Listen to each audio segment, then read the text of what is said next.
You're tuned in to the Vintage House Show, home to the original stories of the history of house music as told by the legends, pioneers, and icons. Hosted by Kevin Mega McFall, Lori Branch, and Lauren Lowry. If you're tuned in, whether it's on the radio, on Twitch, on YouTube, on one of our wonderful social platforms, thank you for joining us here on the Vintage House Show. I'm the host of The Spotlight, and I'm here with Lauren. What up, fam? It's Lauren Lowry, the executive producer of the Vintage House Show, and we are so pleased to have Keys and Krates, a Toronto collective that is going to be performing in Chicago at the Soundbar, November the 18th. We are so lucky to have them on in our virtual studio to talk a little bit about their show and who they are and sort of what their history is in the hip hop, house music, trap game. So who we have here on the cloud with us right now is David Matisse, who goes by Matisse, and we have Gregory Dawson, who goes by Junior Flo, and they are two of the three team members in Keys and Krates. Welcome to the Vintage House Show, gentlemen. Thank you for having us. So talk to us quickly, Keys and Krates. Who came up with that name? And talk to us a little bit about the Toronto house music scene or the Toronto music scene. The name came about, we were initially, before our third member even came in, Matisse and I got together and wanted to we started jamming and we wanted to form this collective, and we knew we wanted to bring a third person in. And we kind of just spitballed a bunch of names, and Keys and Krates was like one of them, and it felt catchy and true to the vibe at the time, because we really started not really as even producers, but as kind of almost like a hip hop cover band. So it was like me on turntables. I have like a scratch DJ kind of background. And Matisse has like a heavy classical keys and R&B keys background. So we started off as this kind of cover band. Keys and Krates felt like a catchy name, and we later sort of evolved into producers, and that's when we eventually started making trap and stuff like that. We became this dance band that was making instrumental kind of hip hop influenced trap beats and touring like that. That's kind of how we started. The Toronto music scene and house scene has always been super strong. I mean, we're like a big city, so everything kind of comes through here. Our experience with house was different. Matisse grew up outside of the city, in London, Ontario. I grew up closer to the city. I was coming into the city a lot. When in the 90s, I was buying hip hop records and stuff, because I was a budding scratch DJ. And I got exposed to house music through the record stores and stuff like that. So I would hear a lot of 90s stuff playing at the time, because that was more my age group, me hearing stuff in the 90s. So I was hearing a lot of New York stuff, like Armand Van Helden, Strictly stuff all off the Strictly Rhythm label and stuff like that. So that stuff was really in the background for me, the backdrop. I loved that music, and I ended up kind of buying a lot of it just incidentally when I was buying hip hop records. But I never, I never made it until the last few years, really. It was just something that I've always loved, and it's been part of music that I've loved, along with a lot of other music that I've loved. Matisse, I think, was exposed to house more through a lot of mainstream media stuff. We had a show here called Electric Circus, which is kind of it's kind of like a Soul Train, but it's it was more 90s dance driven. So they would bring in a lot of international house DJs, and they would do sets, and then they would show music videos of the current dance stuff that was going on. And I was totally, anybody that lived in Toronto was kind of influenced or exposed to that. That was very much happening while the underground house stuff was happening, when the rave scene was developing here. That was somebody would come in to play a club or a rave, and they would if they were really big, they would end up doing a set on Electric Circus. So that was kind of all happening, and we were getting exposed to that. And that was just part of our musical upbringing. I think both Matisse and I were both more into hip hop and R&B in the 90s. That was our roots. And but we were you know, exposed to house just through being around. Like it was almost like unavoidable in a great way. And there was clubs here for it. Like there was a club called Roxy Blue that leaned more to like, and this was more like late 90s, early 2000s, that leaned more towards like soulful house, like I guess like the Naked Music era of stuff, like Blue Six and all that kind of stuff. But then like the 90s stuff was always banging on, you know, in clubs like Industry and System Sound Bar here, and like Government and RPM when it was called RPM. Like, so there's just like a huge lineage of like clubs here that were bringing international talent in. And then we had our own like amazing DJs here, like guys like Peter and Tyrone, or like Kenny Glasgow that went on to become art department with his partner. And there's so many. My boy Nathan Barato, who's he was somebody that was like a house DJ that was working in the record stores at the time, and he was like very senior to me.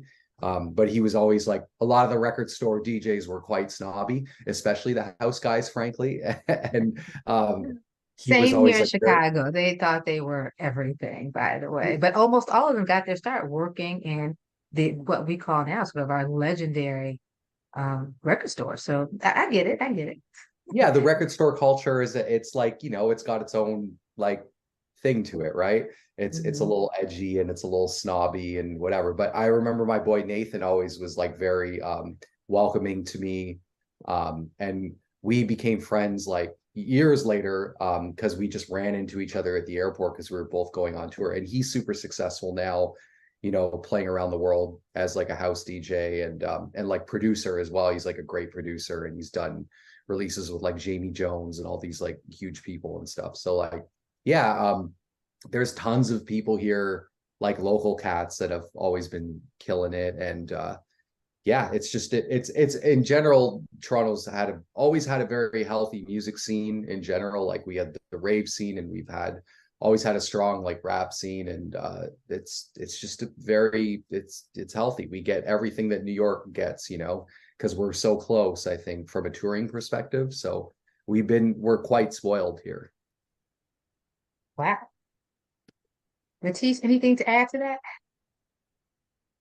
I mean, I think he pretty much summed it up, you know. Yeah, Toronto's always been around, like right there with all the music that's come up from New York. And you know, I did grow up in a smaller town, but we got exposed to it because right next to the big room in the hip hop rooms, there'd be this little small room playing house later on at night. And I would get enticed in there because there was girls in there, and I'd go into that room and hear the house music playing and dance music and be just kind of enthralled by a whole different culture. And you know, and then also back then it was, you know, you would get those big flyers that would talk about a big party out in the middle of somewhere that you had to call a number. And, you know, the parties back then were so underground and not really part of the mainstream. So I think I found them through just dating a couple girls who were into that scene and would tell me that they were going to these mysterious parties out in the middle of nowhere. And I remember being like, oh, what is this? This is crazy. So between that and the show Electric Circus that was on our music station called Much Music, which was like the MTV of Canada, you know, they would have their weekly show of people dancing in the middle of in this club down in the Much Music station on Friday nights. And everyone in my town, you know, all the surrounding towns, we'd watch these shows with awe of this big city and these colorful people dancing to these strange sounds from Europe and these underground house records and stuff. So Greg was right. Like you're just around it. Toronto was a melting pot of all types of music, and house was always around, right around hip hop was in the 90s. Yeah, I really like how you mentioned like you would follow the girls. Like I feel like all the cool girls party to house music, and so like you you knew what you were doing there, you know what I mean? And I think house is a very like social thing too. It has a way of really bringing people together, whether you like it or not. It's just so different, or you love it and then you just bond over the fact that you can't stop moving for whatever reason. Well, it's funny you say that too, because it was such a contrast to the hip hop era at that time too, right? Because you go into clubs and people are kind of like a bit jaded and guarded and frowning, a bit like more like, you know, get out of my way and stuff. And then you go into this house room, everyone's like, hey, come on in, let me hold you, let me hug you. My name is so-and-so. You want to come with my friends? And here's this little bracelet. And I've got these colors. And you're almost like, whoa, like, yo, back up. And then so you know, it's such an embracing culture of love that coming from hip hop and stuff like that in the 90s, you couldn't help but notice the difference in energy the minute you walked in. And at that time, as a straight male, I just didn't really even know how to really understand it. But I knew that the energy was good. And I was kind of almost envious of the people who did fully understand it and fully immerse in it, because they just felt like they're on a level, like the happiness they got from dancing was different from the mean mugging that we got from moving to our beats, you know? So yeah.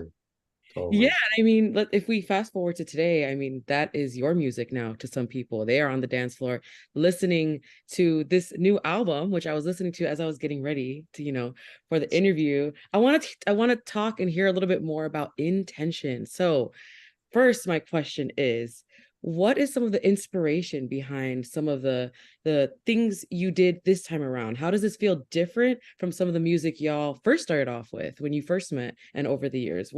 How is intention, you know, fresh and new for you? Well, we jumped full into the house music realm. Like, we've never done that before. We flirted with it. Even like from when we were first like a cover band, we would like bring house stuff into the sets as well. But when we started to produce, it was more, we were attracted to making these like instrumental trap beats because it just felt really fun and fresh at the time, and it felt like just new.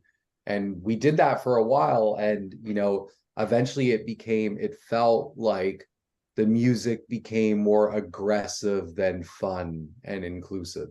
And that's when we started to pivot to other stuff, and we started dabbling in house, and we started dabbling in like kind of these 110 Afrobeat kind of things, and we were kind of finding ourselves. You're speeding it up a little bit, just little by little. You were speeding it up. 100%. And it was a lot of that. It was like not as deliberate of like we weren't like we want to make a house album. Like all of a sudden it was kind of this gradual thing that happened, and it really did kind of start in the 105 to 110 range, and we were kind of playing that stuff and making that stuff, and we're like, this is cool, it feels like a stomp, and we like this groove, and like you know. And I think the sidebar to this is like, I think a lot of the stuff that made us arrive at house was like how we enjoy people moving to the music. You know what I mean? Like it was like the result, the vibe in the place. And is it something that we want to be a part of? And I think the 110 stuff, we were liking it, but sometimes it would feel a little slow for us. You know, like I think it would be cool at some parts of the night, but I don't think we wanted to play like a whole night of 110. So we gradually started speeding up, you know what I mean?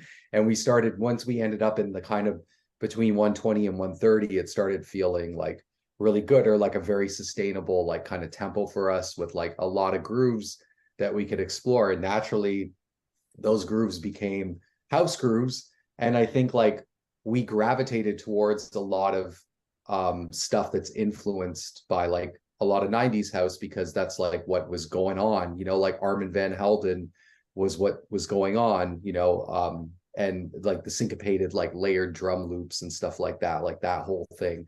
And then also like us liking, you know, there's stuff being on the stuff that sounds a little bit like more UK garage stuff is like, you know, we like stuff like that too, because again, it sort of reminds us of Armin van Helden kind of stuff, but just a little bit faster. You know, so like a lot of stuff to us is like, it doesn't feel like that much of a reach. It's sort of like, oh, well, there's just like a few beats per minute faster. It's kind of the same groove, but it's a few beats per minute faster. So like, let's try making that. And then, it's like, oh, it feels very different here. And like, this is a whole different energy pocket. And you know, you start to learn all the different sort of like, you know, like micro energy pockets that you can go within house music, and all the different grooves. And you know, house is so vast. It really is. It's so vast. Yeah, it's so vast, you know, and the way people move to it, like we'll play more Afro-y stuff like What Girls Do, and we'll play a lot of stuff around that. And the way that people move to that is different from the way they move to more like, you know, kind of jackin' stuff. Not jackin' as in maybe I'm not saying it the right way if you're a Chicago person. But when I say jacket, I just mean that like 909 aggressive hat, you know, and it's driving forward, which to me is almost like more some New York stuff, the way I've kind of just been raised, probably saying the wrong thing. But yeah, so we just kind of got obsessed with learning how to make music within the parameters of the genre, because we ended up there and we just realized it's like, well, there's so much space to make all kinds of different records here, whether they be like really heady club records or like more pop leaning records, and then records at different speeds and tempos and grooves, different levels of like melodicness to more being atonal. Like, yeah, so we just kind of like had, you know, like once we ended up in that playground, we just had a lot of fun playing, and the album kind of happened quite organically. Yeah, I'm happy you brought What Girls Do, because that was my track. I'm like, there is something so global sounding about this. And in this, throughout this album, I mean, you touched, I'm glad you brought up this idea around different energy pockets, because the album is a very fluid and diverse range of house music sounds. I mean, Yeah, different tracks on here can be played in different countries seamlessly. And yeah. I think that's wonderful. Matisse, I want to hear more about, you know, your energy around this album. Yeah, I mean, a lot of it came from, you know, we played so many shows as a band and as a DJs and stuff that you start to create as a producer just to make music to fit the sound check of the crowd you're around, or the way you want that crowd to move, or the way you want to educate them when you're playing for them. So and when you grow up in Canada, and specifically around Toronto, you're around so many different cultures that you start to see the crossovers of where Caribbean music mixes with Latino music, and where Latino music mixes with Arabic music and stuff like that. And so you start to see the trending BPMs and the tempos, where you're like, oh, these guys share a similar rhythm, but you know, they might use a different type of drum snare than this one and stuff. So for me, it's almost like cooking, where you're just blending different spices. You're blending Caribbean food with Indian food and things like that. And you're trying to take the listener, the dancer specifically, on a ride where you're blending these different cultural rhythms so that they don't even fully know why they like what they're listening to. But you're like, well, I know why you like it, because it's a little bit Caribbean, it's a little bit of Mexican with a little bit of hip hop, with a little bit Familiar. of soul, you know, familiar things, and we're mixing up this way. So, you know, sorry, what was your original question? I forget now. Yeah, I mean, you know, it was very abstract and a little long-winded. Yeah. How, you know, with this new album, how does this feel different for you? And you know, even Oh, on it versus, you know, the things y'all have been doing in the past. What is, you know, what was some of the inspiration, and how does it feel different? so I think, yeah, we kind of came to kind of understand where we are now. You have to kind of understand where we came from, because we did come from, you know, the last few years we were kind of in that trap soul kind of I remember the boom. trap days for sure. Yeah, and that was a really cool culture for a while. And then for us, it kind of went into a lane that we didn't really enjoy, and we knew that we kind of had to get out of there. And what was the cool thing when it first started, that scene, was, you know, I think we all witnessed what it's like to be part of an emerging culture where everyone's feeling it at the same time and everyone's moving the same way. And we really took to that, because at one point you kind of felt like there was a really beautiful pocket of purity in that scene for the first 3 to 5 years of it. And then it kind of got marginalized and went too much corporate and stuff, and we started losing interest in it. And we were kind of in no man's land the last 2 albums, swimming through, just making our own ideas, kind of blending genres, doing the 110 BPM, mixing with trap, doing a little bit of house. And we were kind of swimming and kind of looking for something, at least the way that I saw it, we were kind of looking for another culture, another home to live in. And we're also maturing and getting older, and we knew that we didn't want to make this like raging, kind of heavy kind of sounding music. And then as we started, you know, going out, we started this party called the Odd Soul Party, which is a separate brand that we have, that was kind of bringing in more DJs that we thought were kind of outside the box of everything. And we were starting to do these parties in New York and in Toronto. And in those parties, we were inviting, you know, we had house DJs, we had piano DJs, we had Afrobeat DJs, things like that. And our set was much different there. Greg would go and he'd be like, hey, I'm going to play an hour set. I'm just going to dig and find music I like. And you go find an hour set and dig and find music you like. Let's just go on stage and play it together. And then through that, we started hearing both of our tastes and kind of how we do things. And I got to kind of experience how you can blend, again, all these different ways of doing things, and mixing that with piano, mixing that with Afrobeat, mixing that with classic house. and seeing how if you do it right, all these people would still respond to it well. And within that community of the house world, I again started to feel that love again, but on a level that was classy and mature and kind of at the age that we wanted to party at, you know. And it wasn't always like, yeah, yeah. It was more like, you know, chill and sometimes like it'd be, versus you know, like yeah, like headbanging. like just take your time with it and just Right. enjoy it. But still the energy was pure. And Mhm. so, you know, for us, it's shaped it like, where do you, you know, as you're getting older and as you're maturing, where do you want to spend your time as a DJ? And we're like, we want to be in that space. We want to be in that world. And we want to pull people in with our own sound with it. So it really started with just playing these shows and just being like, what makes me happy and what makes the crowd happy and what kind of people do I want to see in that crowd.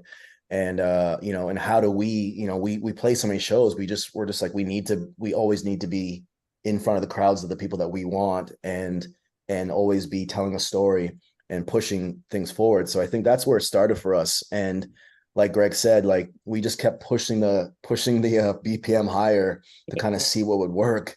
And then we found that sweet spot and we're like, wow, within this pocket, there's so many spices you can use to I keep mean, people I can going. stay at 125 for like 4 hours. Yeah, Easy. it's I love ridiculous. it. Like it's absolutely ridiculous, you know. And then we were finding even just the way you blend the songs at that tempo versus the way we used to do it was a whole different thing. And you know, and it's just almost like a trance tempo that like you said, like it's a word, like it's like everyone around the world understands that tempo. Yeah.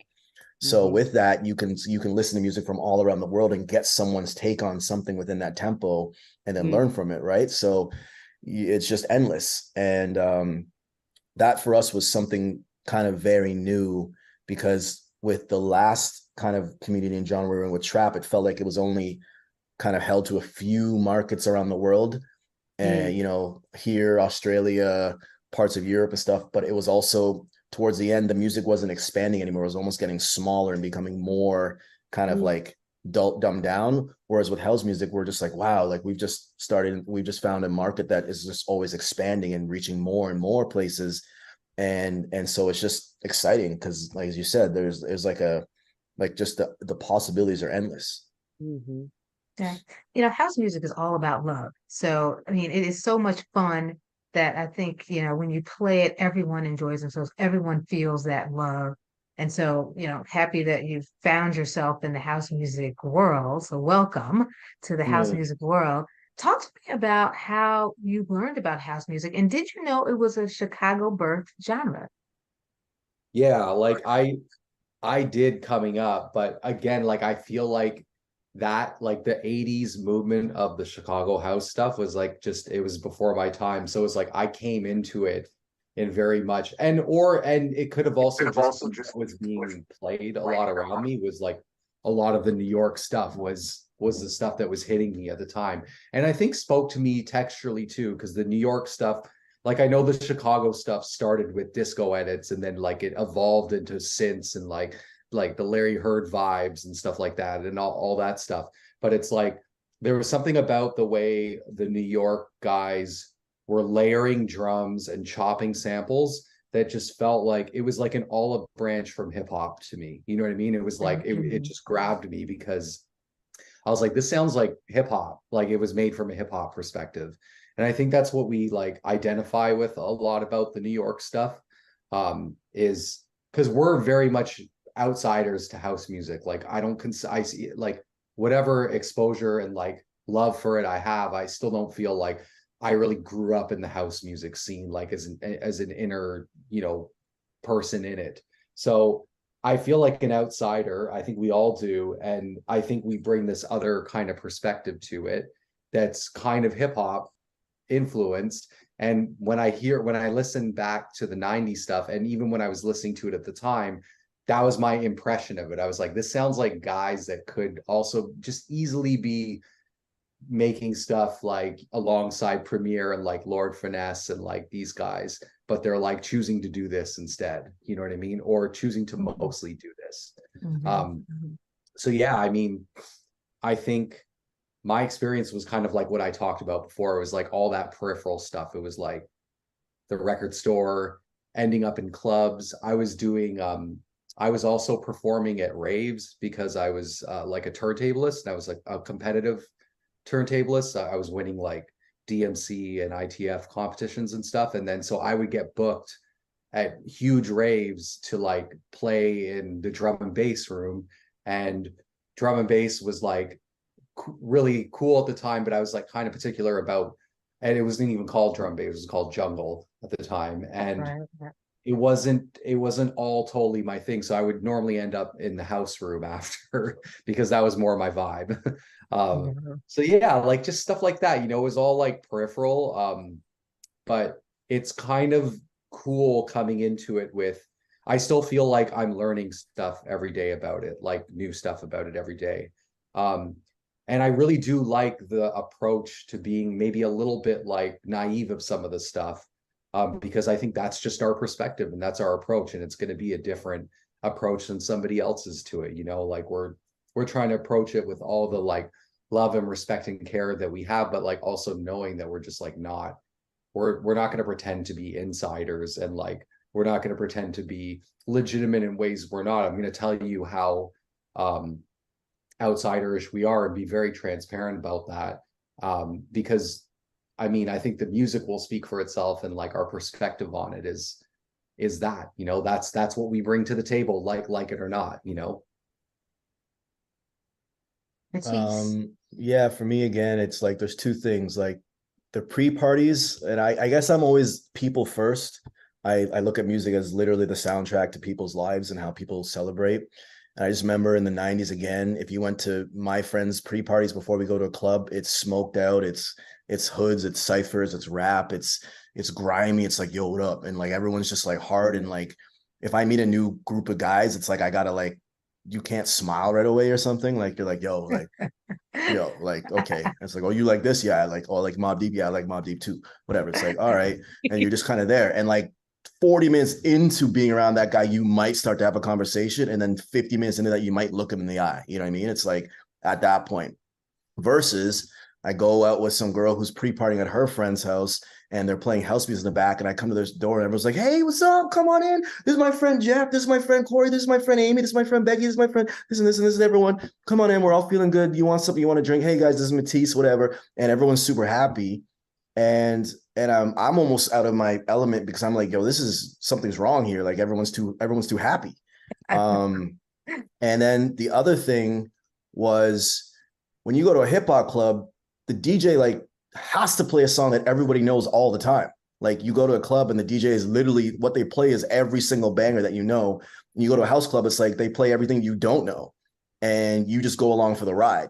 And they're playing it for like 5 minutes. And you're playing for like a ride. And that's like 2 minutes and they're cutting. Yeah. So hip hop clubs, you go there and the DJ at the end of the night is you're going to hear the hits that you've heard every day. And if they play anything outside of that, you're almost like, yo, your people aren't there to hear that. Whereas you go to these house parties and people are just there to hear what the DJ decides to play them.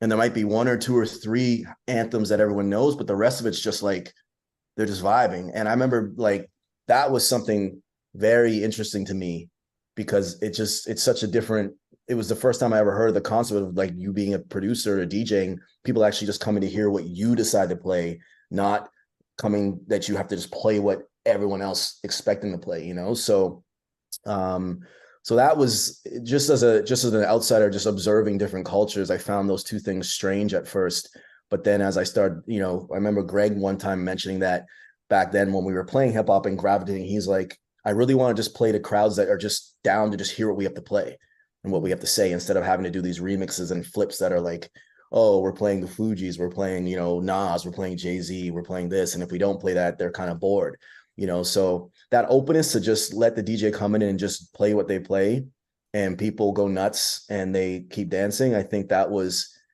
what really drew me to that culture. And then all the years we played music festivals, learning about festival culture in the US, which for a Canadian guy growing up in London, Ontario, no one would have ever I would have never gone to any of these.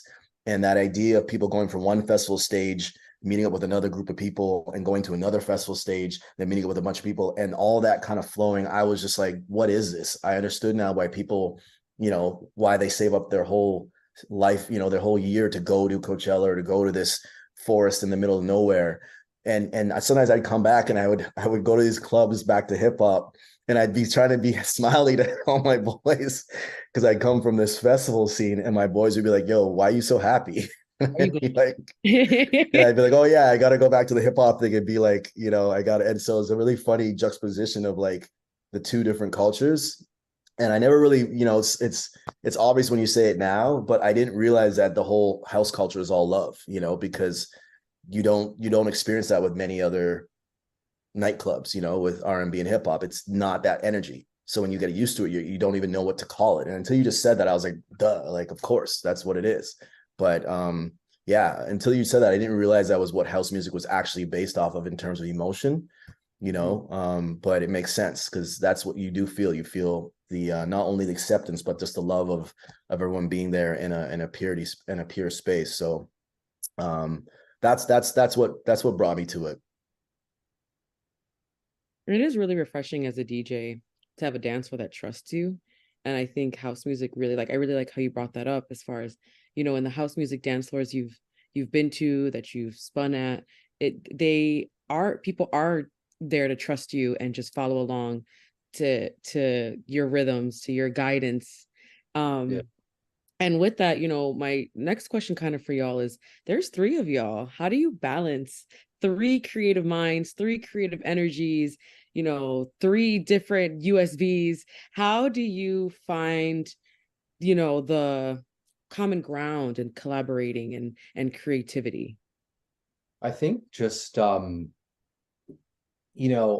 like there's always like difference of opinions, but I think we just have so much commonality in taste. There's such a like big intersection in our tastes that we kind of look at the three of us as like it's like a filter, like whatever gets made has to go through the filter of the three of us. And then like if it's gone through that, then we all trust it. You know what I mean? So like if I make an idea and like the other two guys aren't feeling it, I don't really trust that idea because it's not through our filter, but if like one of them is really feeling it and the other one's not, I'm like, okay, maybe it's like, maybe there's just something missing and to get the other one to like it. You know what I mean? And like our goal is, I think the mantra and the goal of the group is to always feel awesome about everything that we're releasing. Like nobody feels like a winner when somebody doesn't like something, so we like to feel like everybody's psyched about everything. That feels good for our morale. So we're constantly all making ideas like separately and together, sometimes in two, sometimes singular, sometimes the three of us. We're just always making ideas, and like we just kind of heartlessly gravitate towards the ones that like excite us all, collectively.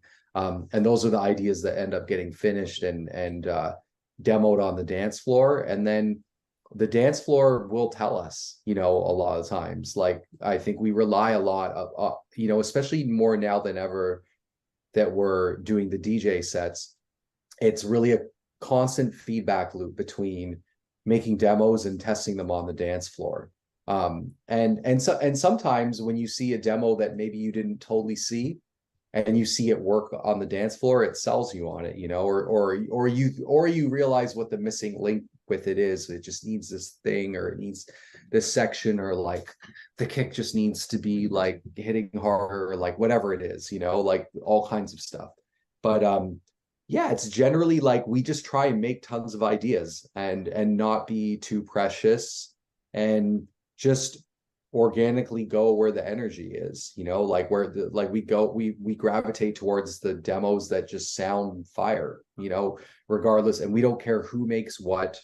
We're like not precious about that. It's just about like what the most fire stuff is at the time. And this and playing in the constant feedback loop of DJing helps with that so much, because it's like, you can like fantasize about liking an idea all day long, but it's like if you really have to play it, if you have to play that in front of people, that's like the ultimate test, like, do I feel good playing this? You know what I mean?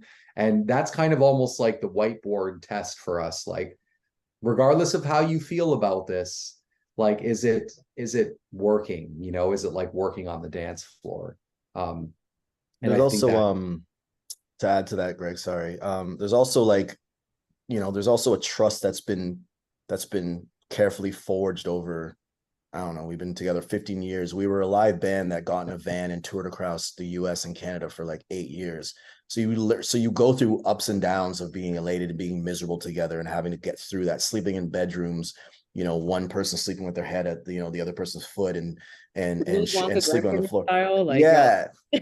So, we had the experience of literally being like a small family and traveling together and going through miserable moments and also elation moments and like sharing the same experience together. So we've all been through the getting on each other's nerves and then talking it out and doing all that stuff. And, I always think the one lucky thing we got with the three of us is we all seem to be very like level-headed and very introspective, that like, if your shit stinks, you'll listen to someone tell you that. No one has that issue where they won't listen even if they're angry.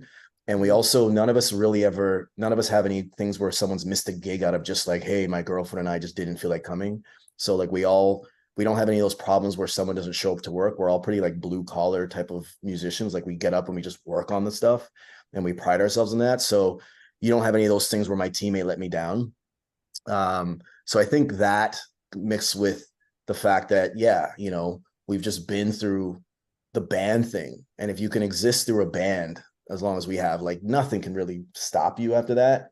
So this part's kind of the easy thing, like getting up and just putting a USB stick in a thing. Like when we had 15 bags as a band before and toured with those and, did that, so, I think from that, we've just learned how to be around each other and give each other space. And we know each other pretty much in and out now. So that's why we're able to function the way we do.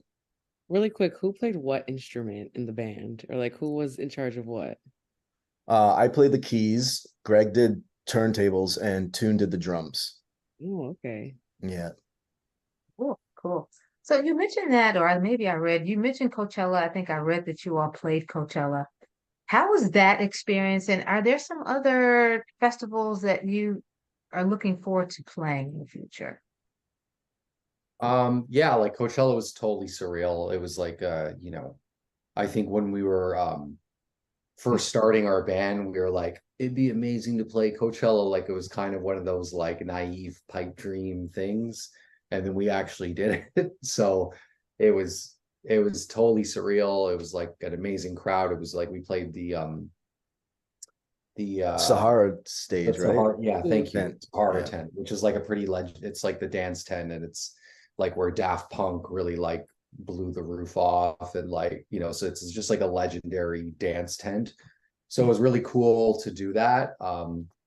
I think going forward, like we're not even tripping on the festivals. Like we're down to play festivals, but I think right now we're having fun playing clubs, to be honest, and like incubating our new sound and just working on it.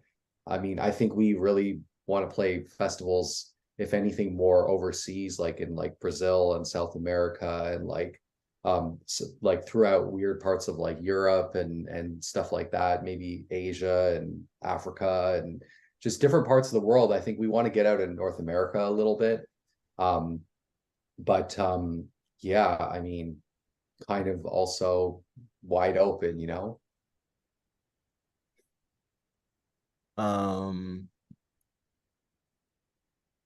The experience of Coachella, yeah, I just remember us being up there and it's like you're nervous, you're scared, you're exhilarated, you're trying not to mess up your parts, because we played as a band at that one. So you're worried about your equipment not working, you're worried about your fingers freezing up. At least that's my thought process. But you're also like just looking at the crowd and just, you can't believe there's, I don't know, 20,000, 30,000 kids at Coachella dancing to your music. You're hoping not to screw up, you're hoping to enjoy the moment. And it's an hour set and it feels like it just goes by like that. Like time stops, like you're just holding your breath and the show's done kind of thing. And yeah, like to speak to Greg, like we did so many festivals and they're a lot of fun. But again, like, a lot of people are seeing us as like they might be coming to us as this is our first rodeo, as like this intention and things like that. But we've had a whole chapter before this of just experiences with festivals, and Red Rocks was another one that we loved playing, which is like we've played that 5 or 6 times, and you never get tired of playing Red Rocks. It's in Denver, Colorado. It's up in the mountains for anyone who's listening. It's a natural looking amphitheater. It's got such a history of shows there. And the Denver crowd is just, they're just such music lovers. They're just there to party. And we've had some amazing, amazing memories. You know, like the views from stages are just amazing. Another one, what's the one at the Gorge out in the west, in the Gorge, which is like, it's Washington State. It's like outside looking over the back, like the backdrop of this amazing, like kind of deep crevice that's naturally, you know, that's almost like looking like you're playing in the Grand Canyon almost thing, and playing a sunset set there, you know, is beautiful.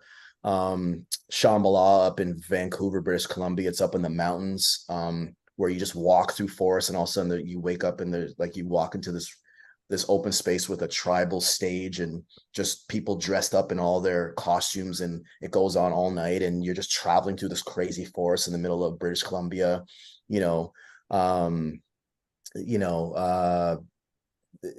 Even Las Vegas, you know, life is beautiful, playing in the middle of Las Vegas down there and playing that festival and being in the heart of like Sin City and having people have this joyful night with you. You know, there's so many moments that are just some of these festivals that they make. What's the one in New York? Electric Suit. No. What's the one that we used to love up in New York area? I forget what it's called. It's that one that's like Electric Forest. Oh, that's in Michigan. Is that Michigan? Yeah, Michigan.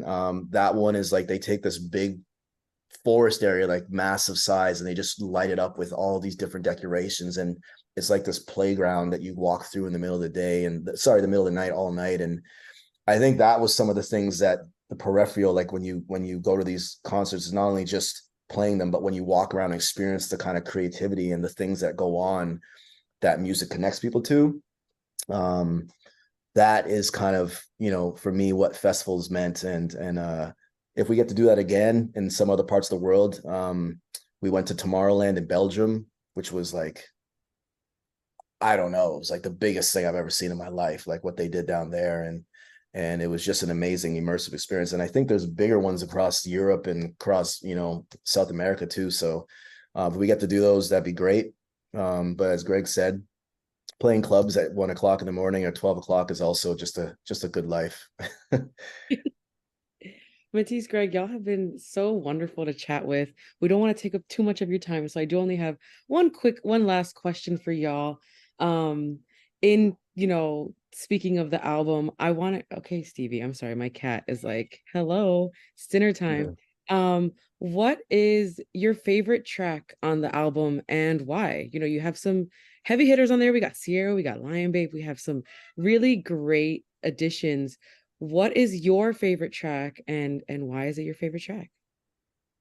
For me, it changes like every day or every few days, but right today it's the Dana Williams one, I Can't Make You Love. I Can't Make You Love Me, which is I think it's track 2.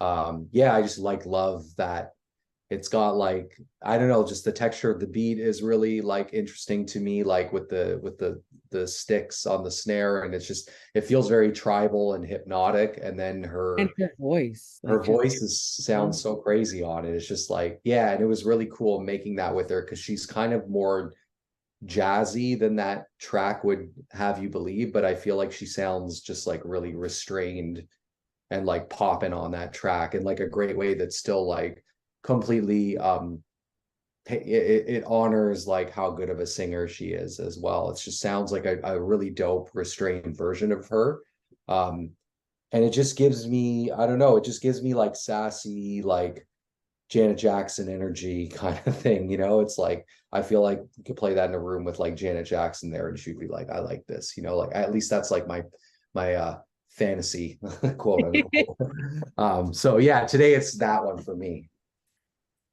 Yeah, mine rotate probably between, I think there's 4. I'll just kind of go over them. Higher for me is one because it brings me back to church and gospel. There's a spirituality to it in there, what I think we snuck in, which I really like that we're able to sneak that in into a house track and bring that gospel kind of Southern church Baptist kind of like feel. That's one. Overdrive with Lion Babe. I think we achieved something really melodically kind of profound there. It's just deep, and the way it just makes you feel, like when we play it live and people hear it, it's like a wash of, like, I don't know, just a wash of warmth or something, and like caramel, I guess I would say, as a thing. And I just like what it does when it comes on, and how that the chords and the melody in that one. Feeling Something I really like, just because I like how the three of us made that together and how it came about, and just kind of what it's saying. And again, I think there's a hint of, like, you're here, you're feeling something, there's something in the room, there's an urgency to it. And then What Girls Do, I think, as well, because I think there's something we achieved, a very, my parents are Trinidadian Caribbean, and I feel like there's a little bit of soca and calypso in there, mixed with the What Girls Do, which I think is kind of like a unifying anthem for women if they want, like we've seen them being shared on social media as that song with women's soccer teams, or women doing things with, like, women empowerment. So I just like the anthem of, like, What Girls Do, because I think it just is something to bring women together. So I gravitate between those four, and just those ones have a little bit more meaning for me on the album. That is cool. We got to dive in deep to this album. I can't wait to do that. Keys and Crates out of Toronto, thank you all so much for being on the Vintage House Show. Please tell the Vintage House Show family how to get in touch with you, your media channels, and how do we get tickets to Soundbar? Well, so you can go to Keys and Crates on Instagram. That's just Instagram, and then you just put Keys and Crates, our name. That's where we kind of, if you DM, you'll talk to one of us. We're on there all the time. You can go into our bio and our link tree, and we have tickets for all of our shows for the concerts coming up, especially for this weekend. And that would be the best way to get a hold of us. Awesome. What time are you all on? I think probably around midnight. I'll be there. I will be there. Sick.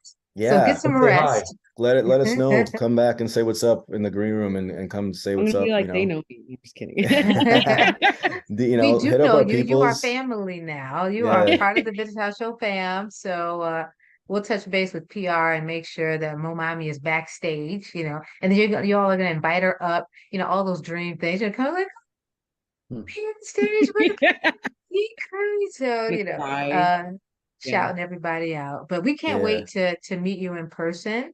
And we look forward to the set. It's going to be a great time in Chicago. You're very lucky. You all know tough weather because you all are from Canada. But I think Chicago's going to be extremely pleasant. So get ready for the sun. Don't get our hopes up like that. Don't get our hopes up. We hope so. That'd be amazing. Okay. That'd be great. Well, everyone, DJ Momami and Lauren Lowry, thank you all for joining us here on the Vintage House Show. You can catch us at vintagehouseshow.tv, vintagehouseshow.com, and our podcast, and Wednesdays, 10 p.m. on WNUR 89.3 FM and HD1. Thanks again, everyone. Bye. Thanks, guys. Take care. Thank you all. Have a good one. Bye-bye. Thanks for listening to the Vintage House Show podcast. Please subscribe and share, and check us out live, WNUR 89.3 FM, Wednesdays at 10 o'clock.